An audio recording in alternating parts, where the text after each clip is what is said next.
mukhang mapapahiya dito si Pinky. Kaya na itong nakaraan, nag-isip siya na mag-resign daw bilang isang senador. Ngayon na, asap na, lalo na, itong majority ngayon, gustong buksan ang investigasyon sa maanumalyang flood control project dyan sa Blue Ribbon Committee. Lagot ka. O ayon dito, sa post ng Panda Reports, nanawagan si Amy Marcos kay Alan Peter Cayetano na agad nang buksan ang pagdinig ng Blue Ribbon Committee kaugnay sa umano'y malawakang anomalya sa flood control projects sa bansa. Paano yan, Pinky?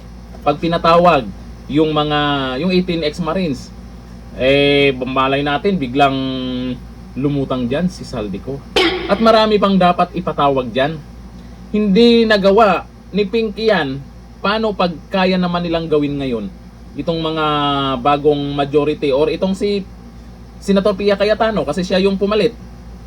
Malay natin, mangyari yan. Kasi yan talaga yung gusto nating mangyari. Ipatawag 18 ex-Marines, Saldico. Kasi ito yung mga nagdi-deliver di umano ng mali-maletang pera. Para malaman natin kung gaano katotoo itong mga inilabas nila sa social media. Ang mapapahiya dyan na hindi naman niya nagawa ay si Pinky talaga. Kaya Pinky, wag mo nang pag-isipan pa. Mag-resign ka na. Maraming sumuporta dyan sa plano mo. Pansin nyo sa social media, nitong nakaraan na pag-usapan na plano, nag-isip daw si Pinky na mag-resign bilang isang senator. Ang daming natuwa, ang daming atat na rin na iba na sige, mag-resign ka na, nauna. Ayon kay Marcos, panahon na upang alisin ang lahat ng pagtatakip. Aba, parang may pinagtotokpan daw Pinky sa issue at ilantad ang buong katotohanan sa publiko. Yan ang gusto nating mangyari.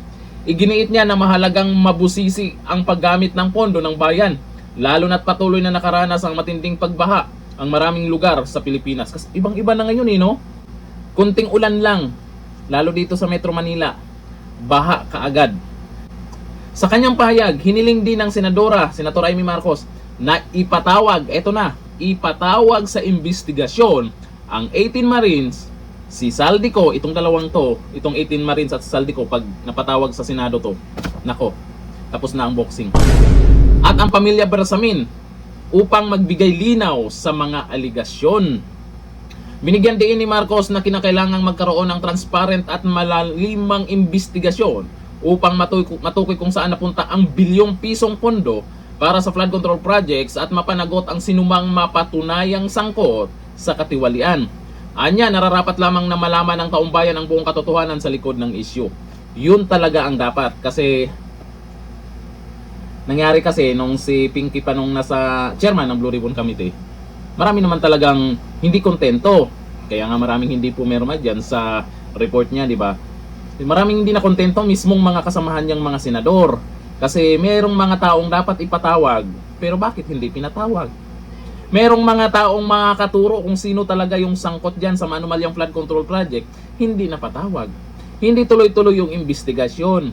Kaya Pinky, yung pinag-isipan mong mag-resign ka bilang senador, mag-resign ka na.